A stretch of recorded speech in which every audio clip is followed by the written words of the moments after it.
नमस्कार दोस्तों, ज्ञान होना चाहिए चैनल पर आप सुन रहे हैं जैस्मिन की जुबानी, मुंशी प्रेमचंद की कहानी वेश्या। नमस्कार साथियों, ज्ञान होना चाहिए चैनल पे आप सभी का बहुत बहुत हार्दिक अभिनंदन है। आज जो कहानी मुंशी प्रेमचंद जी की मैं आपके सामने लेकर आई हूँ उसका शीर्षक है वेश्या। दया कृष्ण कलकत्ते से आज 6 माह बाद अपने घर लौटे थे। घर आते ही उन्हें अपने प्रिय मित्र सिंगार सिंह की बहुत याद आई। 3 महीने पहले सिंगार सिंह के पिता का देहांत हो चुका था। दया कृष्ण बहुत बिजी होने के कारण उनके निधन पर घर ना आ सके थे और खत लिखकर अपनी संवेदनाएं उनके प्रति प्रकट की थी। वो अभी अभी कलकत्ते में और भी रुकना चाहते थे क्योंकि उन्होंने जो नया कारोबार खोला था उसके लिए उनका वहाँ रुकना बहुत ज़रूरी था। लेकिन सिंगार सिंह की पत्नी का एक पत्र जो उसने पहली बार लिखा था उनको, वो पाकर वो अपने को रोक न सके। शायद उनकी पत्नी को उनकी बहुत ज़रूरत थी, इसलिए कि इससे पहले कभी सिंगार सिंह की पत्नी ने ऐसा ना किया था। वो समझ गए कि ज़रूर कोई बात है। हालांकि पत्र में कोई बात साफ साफ ना लिखी थी, फिर भी दया समझ गए कि कोई गंभीर मामला है। ऐसा लीला कभी कर नहीं सकती। लीला सिंगार सिंह की पत्नी का नाम था। सिंगार सिंह एक संपन्न पिता की बेहद जिद्दी, आराम पसंद और अड़हड़ औलाद थी। माँ का स्वर्गवास बचपन में ही हो गया था। बाप के अतिरिक्त स्नेह के कारण सिंगार सिंह बहुत बिगड़ गए थे। जिस चीज़ पर वो निगाह डाल लेते वो उनकी हो जाती। स्वभाव से बहुत जिद्दी थे। दया कृष्ण पर भी इस घर के बहुत बड़े बड़े उपकार थे, एहसान थे और दोस्ती भी थी सिंगार सिंह से। फिर दया कृष्ण टाइम निकालकर अपने घर से सिंगार सिंह के घर जा पहुंचे। सिंगार सिंह को कोई बात मालूम ना थी। अचानक उन्हें आया देखकर लपक कर गले लगा लिया और बोला, यार तुम खूब आए आज। सच में मुझे तुम्हारी बहुत याद आ रही थी यार। अब तुम्हें यहाँ जाने से कभी ना रोकूंगा, लेकिन तुम अपना कारोबार कलकत्ता वाला ख़त्म कर दो और यहीं रहो मेरे साथ। मेरे दोस्त, मैं तुम्हारे बिना नहीं रह पाता हूँ और तुम मेरे बहुत पक्के दोस्त हो। कोई भी क्षण ऐसा नहीं चाहता कि मैं तुम्हें याद ना करता हूँ। दया कृष्ण का मुंह विस्मय से खुला रह गया। वो कुछ ना बोले, बस इतना ही कहा, अब इतना प्यार ना जताओ सिंगार सिंह, तुमने कभी एक पत्र तक तो लिखा नहीं। सिंगार सिंह ने हंसते हुए कहा, अरे यार, जिंदगी अब बहुत व्यस्त हो गई है, समझा करो। और ये कहकर वो शराब का जाम बनाने लगे और दया से बोले कि आज तुम्हें भी मेरे साथ ये जाम पीना पड़ेगा, एक जाम मेरी सेहत के नाम। दया कृष्ण को कभी शराब पीने से परहेज ना था, लेकिन उन्होंने कभी पी ना थी। वो धर्मात्मा तो ना थे, लेकिन शराब को दुर्व्यसन और पाप समझते थे। उसकी गंध से ही उनका जी मचलाने लगता था। इसलिए शिष्टाचार वर्ष सिंगार सिंह से उन्होंने कहा, तुम तो जानते हो यार, मैं कभी शराब नहीं पीता। आज मुझे माफ़ करो, लेकिन वादा करता हूँ 4-5 दिन में मैं इस फन को ज़रूर सीख जाऊंगा। और तुम ये बताओ, तुम्हारा कारोबार कैसा चल रहा है आजकल? सिंगार सिंह ने कहा, बहुत अरुचि से मुंह बना के, कि क्या यार, ऐसी बातें कहाँ छेड़ दी तुमने इस वक्त? बहुत बुरा लग रहा है हमें। दोस्तों, ज्ञान होना चाहिए चैनल पर आप सुन रहे हैं जैस्मिन की जुबानी, मुंशी प्रेमचंद की कहानी वेश्या। तुमने बेमौके ये बातें छेड़कर अच्छा ना किया, मेरा मूड दूसरी तरफ था। अब तुम ही बताओ, मैं अपनी छोटी सी जिंदगी में कारोबार के पीछे क्यों तबाह हो जाऊं, ये बताओ। और ये जिंदगी उल्लास के लिए, खुश होने के लिए है, ना कि हर वक्त काम करने के लिए। और ये कहकर वो बार बार पैक बनाकर पीता रहा अकेला और नशे में चूर होता रहा। कुछ देर बाद उसकी आंखें लाल होने लगी और वो उलझुल बकने लगा। कभी बेबात हंसने लगता, कभी रोने लगता, कभी जोर जोर से चिल्लाने लगता, कभी कोई गाना गाने लगता बेसुरी आवाज में। अंत में उसी कुर्सी पर पड़ा पड़ा लुढ़क गया बेसुध सा, और उसे कुछ होश ना रहा। उसी समय सहसा पर्दे के पीछे से लीला, जो कि सिंगार सिंह की पत्नी थी, जिसने दया को यहाँ बुलाने के लिए पत्र लिखा था, उनको इशारे से अपने कमरे में बुलाया। वो झिझकते हुए वहां पहुंचे तो उनको बहुत संकोच हुआ। शर्माए हुए से लीला के सामने खड़े हो गए। लीला एक बहुत खूबसूरत मगर भीरू प्रवृत्ति की स्त्री थी, और जब उन्होंने लीला की तरफ देखा तो पाया कि उसका रूप यौवन कुछ मुरझा सा गया है। उसकी ऐसी हालत देखकर दया ने कहा, तुमने ये क्या अपना हाल बना रखा है? क्या तुम बीमार हो? लीला बोली, आप 6 महीने बाद आए हैं, आप मेरे पति का रवैया देख चुके हैं अभी। क्या ये सब उचित है? कौन स्त्री फल फूल सकती है अपने पति का ऐसा रूप देखकर? इनके रंग ढंग देखकर मेरे दिल पर क्या गुजरती है, ये मैं ही जानती हूँ। मैं यहाँ जबरदस्ती बेहयाई से पड़ी रहती हूँ। इनको मेरी कोई चिंता नहीं है। ये रात रात भर न जाने कहाँ गायब रहते हैं और दिन भर नशा करते हैं। कभी कभी तो ये हफ्तों घर से बिना बताए जाने कहाँ गायब हो जाते हैं। दया बोला, ये सब लत इन्हें कैसे लगी? ये तो पहले ऐसे ना थे। किसी की संगत में बिगड़ गए हैं क्या? लीला बोली, अरे पिताजी के स्वर्गवास होते ही दौलत ने इनके मिजाज को बदल दिया। इन्हें किसी ने नहीं बिगाड़ा, ये खुद अपनी दौलत से बिगड़े हैं। बैंकों से पैसा निकाल निकाल के बेशुमार खर्चा कर रहे हैं। कारोबार ठप होते जा रहे हैं। आगे ना जाने हम सबका क्या होगा। इनको किसी बात की परवाह नहीं है।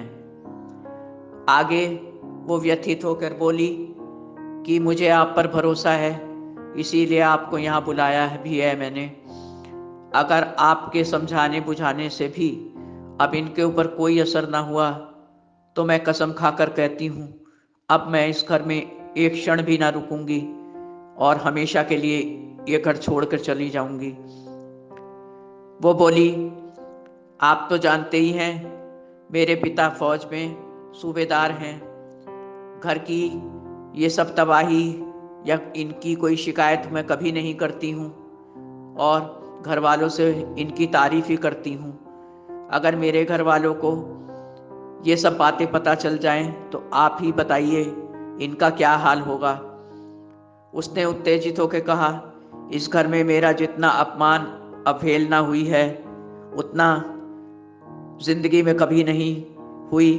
दोस्तों, ज्ञान होना चाहिए चैनल पर आप सुन रहे हैं जैस्मिन की जुबानी, मुंशी प्रेमचंद की कहानी वेश्या। ये सब बातें मैं सबसे कब तक छिपा के रखूंगी? दया कृष्ण बोले, आप परेशान ना हो, जो मुझसे बन पड़ेगा मैं आपके लिए करूंगा। आपने मुझ पर विश्वास किया, आपका भरोसा हमेशा कायम रहेगा। और बहुत सी बातें उसको समझा के वहां से चले गए। 1 महीना बीत गया। दया कृष्ण सिंगार सिंह के घर ना गए। धीरे धीरे उन्होंने सिंगार सिंह के सब अड्डों का पता किया और टोह ली। अब दया कृष्ण भी अपने प्रोग्राम के तहत माधुरी के पास आने जाने लगे। माधुरी एक वैश्या थी और जितने भी पुरुष से उसका साबका हुआ उनमें माधुरी ने दया कृष्ण को सबसे अलग पाया, क्योंकि दया नज़र के बहुत अच्छे थे और सहृदय, भद्र और सेवाशील पुरुष थे और उनमें समर्पण कूट कूट कर भरा था। वो सब इन गुणों को देखकर बहुत प्रभावित हुई और सोचा कि यहाँ तो पुरुष इन सब गुणों को बाहर ही छोड़ के आते हैं। ये कैसा इंसान है जिसमें ये सब गुण हैं? आखिर ये मेरे पास क्यों आता है? लेकिन उनसे कभी कुछ बोली नहीं। माधुरी को लगा अभी अभी सब लोग जो भी उसके पास आए थे, या जब से मैं काम कर रही हूँ यहाँ कोठे पे, तब से जितने भी पुरुष मेरे पास आए सब ने मुझे भोग की वस्तु समझा। ये मेरे लिए नई अनुभूति है। पहली बार उसे आभास हुआ कि स्त्री को भी इज्जत से देखने वाले पुरुष अभी धरती पर मौजूद हैं। जब सिंगार सिंह को ये पता चला कि दया कृष्ण भी अब माधुरी के पास आते जाते हैं, तो ईर्ष्यावश वो दया के खून का प्यासा हो गया।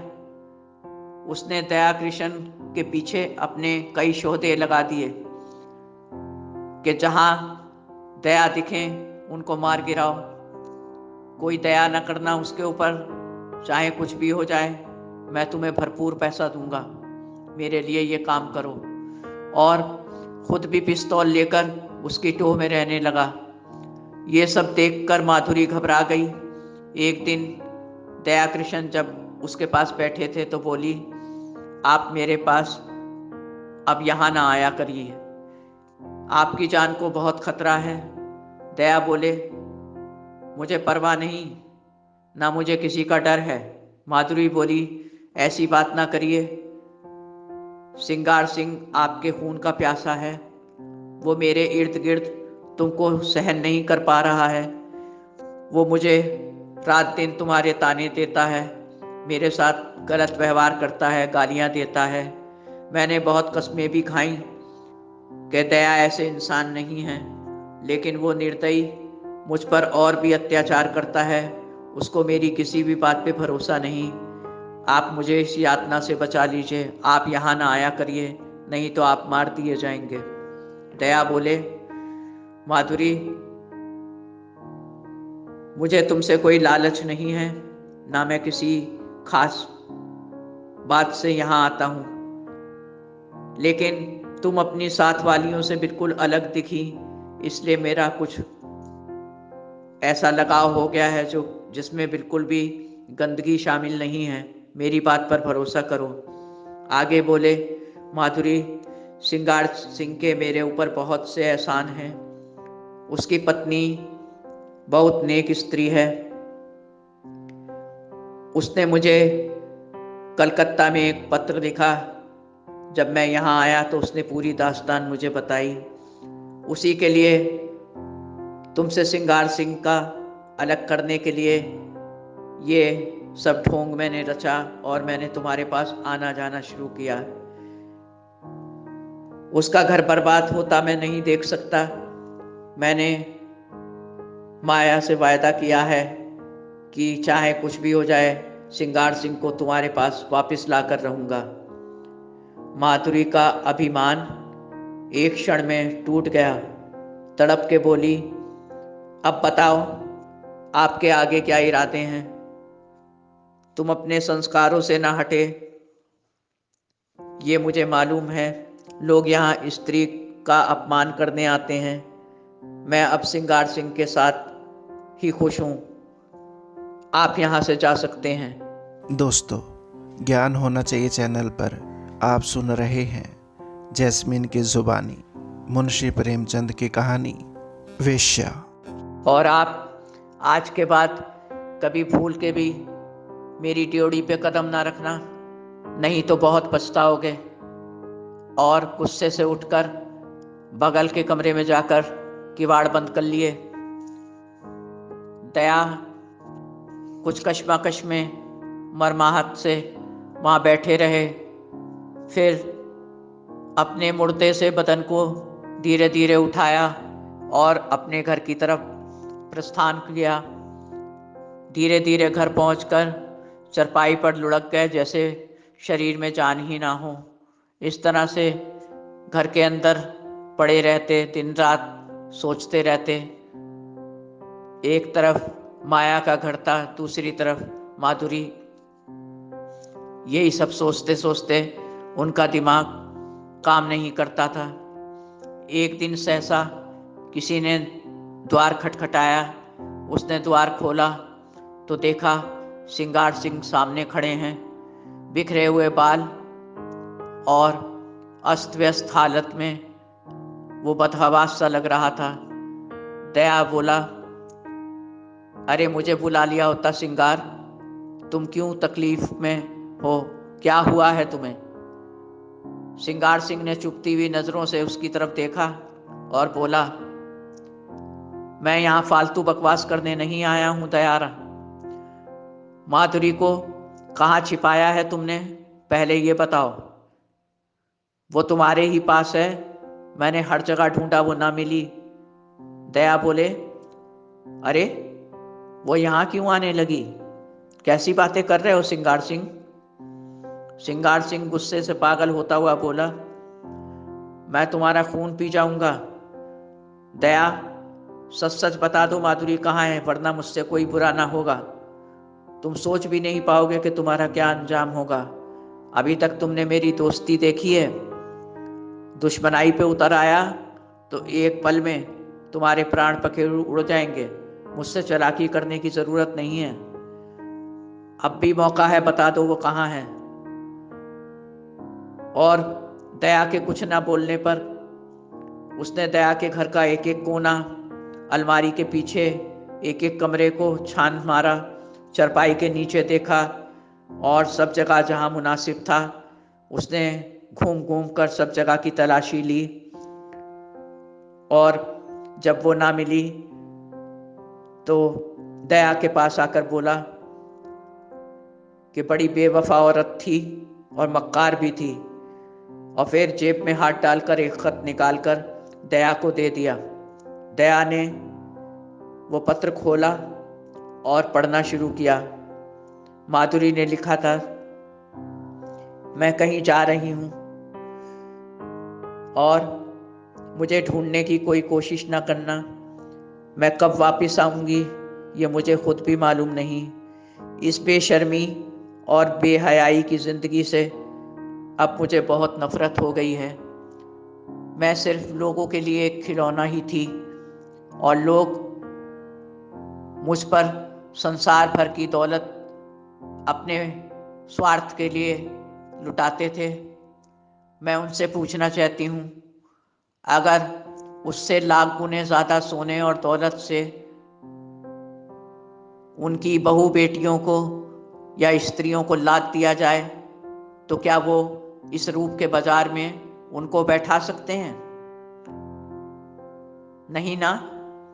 लेकिन आप लोग शराब के नशे में धुत होके, निर्लज्ज होके, गीदड़ों और गिद्ध की मनोवृत्ति में जो औरतों के साथ व्यवहार करते थे उस पर नजर डालिए। आप लोगों ने औरतों को सिर्फ एक लाश समझा है, नारी को असहाय समझकर तुम लोगों ने बहुत बड़ी भूल करी है। वो पत्र पढ़ता जा रहा था और उसके चेहरे के रंग ढंग देखकर सहसा सिंगार सिंह ने दया के हाथ से वो पत्र छीन लिया और गुस्से से बोला, दोस्तों, ज्ञान होना चाहिए चैनल पर आप सुन रहे हैं जैस्मिन की जुबानी, मुंशी प्रेमचंद की कहानी वेश्या। खूब रस ले लेके पढ़ रहे हो ना? तुम्ही ने उसे ये सब बातें सिखाई हैं, उसके पास बैठ बैठ के, समझे तुम? वो जो इतना बोल रही है वो तुम्हारी ही बदौलत। दया बोले, माधुरी के पास जाना ही मेरी गलती थी, बाकी उससे मेरा कोई गलत ताल्लुक नहीं था, चाहे जैसी कसम ले लो। इधर लीला सिंगार सिंह के बदले हुए मिजाज को देख रही थी। बहुत आश्चर्यचकित थी कि घर में वो महफिलें ना लग रही थी, ना शराब के दौर चल रहे थे, ना सिंगार सिंह घर से गायब हो रहे थे और सिंगार सिंह का काफ़ी रवैया बदल चुका था। एक दिन बातों बातों में सिंगार सिंह ने लीला से कहा, तुम अपने मायके चली जाओ लीला। लीला ने पूछा, क्यों? तो सिंगार सिंह बोले, मैं कुछ दिनों के लिए कहीं बाहर जाना चाहता हूँ। तो वो बोली, मैं भी आपके साथ चलूँगी, आखिर मैं भी तो आपकी पत्नी हूँ। आप अकेले कहाँ जाओगे? मैं मैके नहीं जाऊँगी। सिंगार सिंह बोले, तो यहाँ भी तुमको अकेला नहीं छोड़ा जा सकता, तुम यहाँ अकेली रहोगी तो परेशान हो जाओगी, इसीलिए मैं ऐसा कह रहा था। मैके में रहोगी तो मैं बेफिक्र रहूँगा, जहाँ भी रहूँगा मुझे फिक्र ना रहेगी। काफ़ी वक्त के बाद सिंगार सिंह की आंखों में अपने लिए स्नेह की झलक देखी और फिक्रमंद देखा तो उससे लिपट के रोने लगी और बोली करुण क्रंदन में कि मेरा विवाह आपके साथ हुआ है, ना कि आपकी दौलत के साथ या आपके घर के साथ। और रही मैके की बात, तो वहाँ अब वो मेरा घर नहीं, मेरा घर ये है। यहाँ से अब मेरी लाश ही निकलेगी, मैं आपको छोड़कर कहीं नहीं जाऊंगी। सिंगार सिंह उसकी बातों को सुन के रोने लगा और पछतावे के आंसू से उसका चेहरा भीग गया। उसने प्यार से लीला को अपने कदमों से उठाकर अपने पास बैठाया और बोला, माधुरी कहीं भाग गई है। सहसा उसी समय जोर से उनका मुख्य द्वार खुला और धड़धड़ाता हुआ दया कमरे में आया और चिल्लाकर बोला, सिंगार सिंह, माधुरी अब इस दुनिया में नहीं है, वो मर चुकी है। सिंगार सिंह हैरानी से उसकी तरफ देखने लगा और दोनों लिपट के जार जार रोने लगे। लीला ये सब देखकर समझ नहीं पा रही थी कि ये खुशी का मौका है या दुख का, लेकिन आंसू उसकी आंख से भी बह रहे थे। साथियों, ये मेरी कहानी यहीं खत्म होती है। इस कहानी में औरतों की बेबसी दिखाई है कि जिसका कोई सहारा नहीं होता और जब एक स्त्री हर तरफ से मायूस हो जाती है, बेसहारा हो जाती है, तभी वो ऐसे रास्तों को चुनती है कि वो अपना जीवन यापन कर सके। कोई भी स्त्री चाहे कितनी भी बुरी हो, कोई भी शौक से इस धंधे में नहीं जाता है। समाज में इसको बहुत हे दृष्टि से और गंदी नज़र से देखा जाता है। कोई भी स्त्री अपने ऊपर ये सब दाग नहीं लगाना चाहती, लेकिन जब वो मजबूर हो जाती है, हर तरफ से ठोकरें खाती है, ना उसे कहीं सहारा मिलता, ना कोई और रास्ता, तब मजबूरी में उसको अपने जीने के लिए यही रास्ता इख्तियार करना पड़ता है, जिसके लिए पूरा समाज उसको कलंकित करता है और कहता है कि वो औरत उल्टा है, गलत है, और उसके ऊपर लांछन भी लगाता है। लेकिन उसकी मजबूरी की तह तक बिरले ही जाते हैं, जैसे कि दया गए थे और उनको। दोस्तों, ज्ञान होना चाहिए चैनल पर आप सुन रहे हैं जैस्मीन की जुबानी मुंशी प्रेमचंद की कहानी वेश्या। हर तरफ से माधुरी के पास जाके भी अपने को पाक साफ रखा और किसी भी तरह से अपना ईमान ना खराब किया। ऐसे लोग भी दुनिया में थोड़े बहुत मौजूद होते हैं जो कि इंसानियत को तवज्जो देते हैं और किसी ऐसे पल में भी नहीं बहकते जब लोग अपना आपा खो देते हैं, तब भी वो अपने संस्कारों पे कायम रहते हैं। आप सबको अगर मेरी ये कहानी अच्छी लगी हो साथियों, तो प्लीज़ इसे लाइक करें, सब्सक्राइब करें और कमेंट बॉक्स में मैसेज करें। ईश्वर से मेरी आज यही प्रार्थना है कि आप सबको एक बहुत अच्छी प्यारी सी ज़िंदगी बख्शे और जो भी काम काज आप कर रहे हैं उसमें आपको सफलता दे और सफलता की ऊंचाइयों को छूने का मौका भी आपको चिरायु दे, आपको इतनी खुशियां दे कि आप ज़िंदगी में खुशनुमा एहसासों में डूब जाएं, किसी बात का गम ना रहे, ना दुख रहे, ना परेशानी। आपके रिश्ते और दोस्त और जो कुछ भी समाज के लोगों से आप जुड़े हुए हैं जिनसे, वो सब आपके पास सलामत रहें।